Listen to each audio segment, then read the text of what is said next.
Assalamualaikum warahmatullahi wabarakatuh. Perkenalkan, nama saya Muhammad Reza Wijaya, NIM D400190121.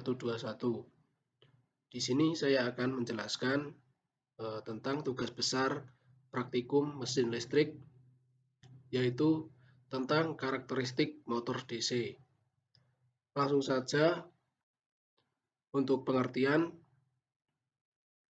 Motor DC telah banyak digunakan untuk berbagai aplikasi industri, digunakan sebagai penggerak pada mesin produksi atau alat angkat. Selain itu, juga digunakan pada peralatan portable seperti mesin printer dan lain-lain. Sehingga sebagai masukan untuk motor DC adalah daya listrik, yakni tegangan, dan arus listrik. Kemudian keluaran dari motor adalah daya mekanik, yaitu torsi dan kecepatan rotor. Selanjutnya adalah rangkaian.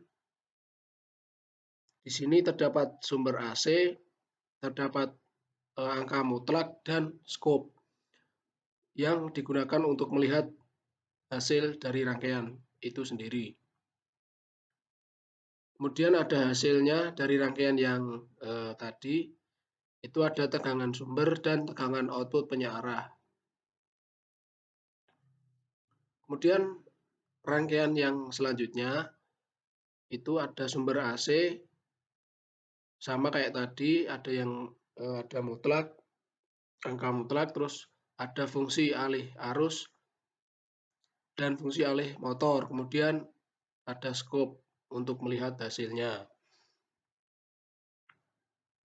Di sini hasil dari rangkaian yang tadi bisa dilihat, ada tegangan sumber, tegangan output penyearah, arus motor, kecepatan rotor. Arus motor induksi memiliki faktor daya rendah terutama pada saat tanpa beban. Penggunaan bank kapasitor pada motor induksi membuat nilai faktor daya semakin membaik, mendekati 1, dan nilai arus semakin kecil, terutama arus reaktif. Starting atau pengasutan motor induksi. Metode pengasutan motor induksi sangat diperlukan. Hal ini akan motor induksi memiliki arus starting mencapai 7 kali arus nominal.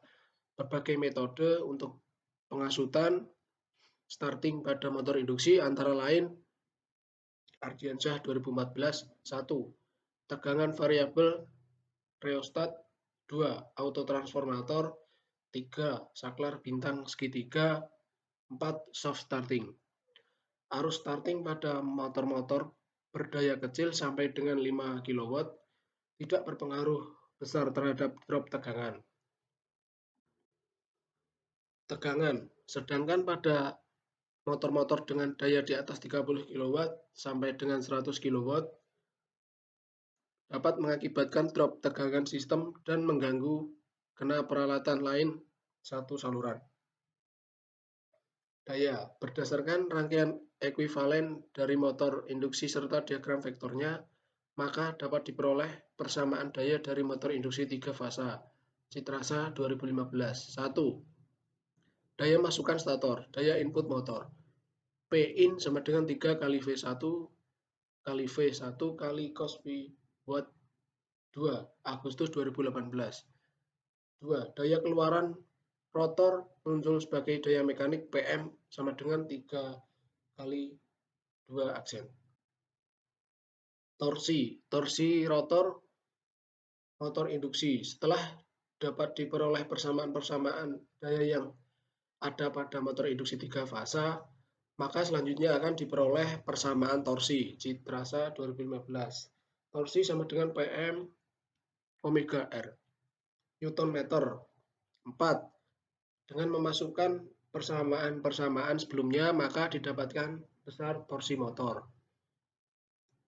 Kemudian kecepatan. Penelitian ini menggunakan takogenerator DC yang ada di laboratorium sistem tenaga sebagai sensor kecepatan. Takogenerator mempunyai perbandingan rotasi terhadap tegangan keluaran berbeda-beda, umumnya adalah 1000 rpm, berbanding dengan 1 volt DC. Dan untuk jurnal Yang pertama dari jurusan Teknik Elektro, Fakultas Teknik Universitas Mataram, Nusa Tenggara Barat, Indonesia. Yang kedua, Vicky Sulaiman, dosen jurusan Teknik Elektro, Politeknik Negeri Ambon. Ya, mungkin itu saja sedikit penjelasan dari saya tentang karakteristik motor DC. Atas kurang lebihnya saya mohon maaf. Terima kasih. Wassalamualaikum warahmatullahi wabarakatuh.